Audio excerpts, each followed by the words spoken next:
Muli, nandito kami upang magatid sa inyo ng nag-iinit ng mga balita. Ako si Jessica Joy Million. At ako naman sa Arthur.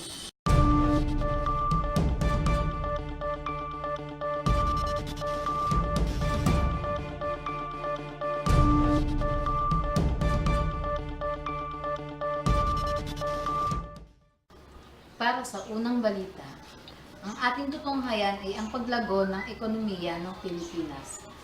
Para sa taong 2013 at sa unang quarter ng 2014, base sa mga nakalap na impormasyon, ang dating pagtaas na 6.8% noong 2012 ay umakyat na sa 7.2% ngayong 2013. Pumapangalawa sa pinakamalaking paglago ng ekonomiya para sa South Asian region.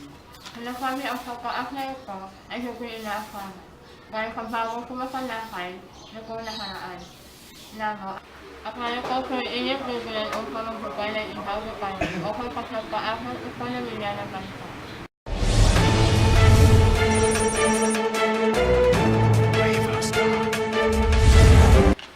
Private consumption grew by 5.6 PC, while private construction also grew by 8 PC due to low interest rates and the strong demand for office and residential spaces by the soaring industry.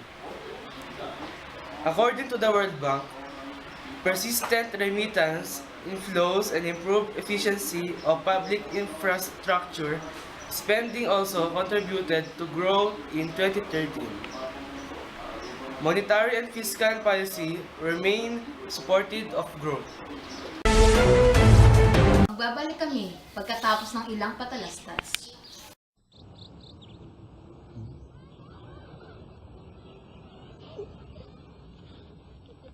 Last Vita.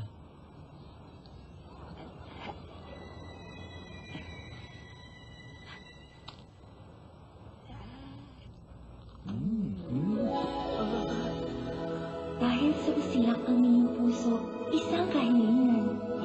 Sports car! Yung red!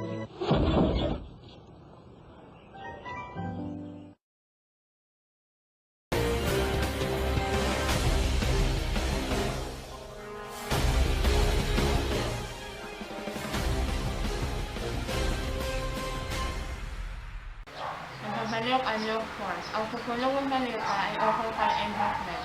Para sa mga nasalangkan ng bago na lang. At ngayon po sumikasanan ang iulap ang balita. Philippines is reportedly working on a strategic plan costing around 8 billion for an early recovery and reconstruction of the typhoon-hit areas.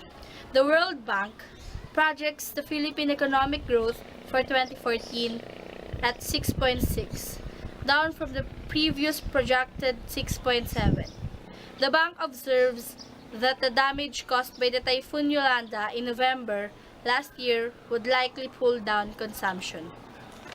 A slower Chinese economy could also stall the recovery of Philippine exports. However, early rehabilitation efforts could raise economic growth in 2015 to 6.9.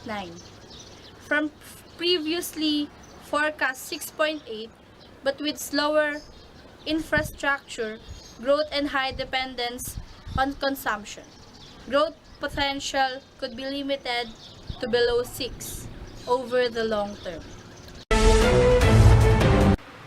At para sa huling balita, na patungkol sa inflasyon, na ihahatid sa atin ni Edison Mateo.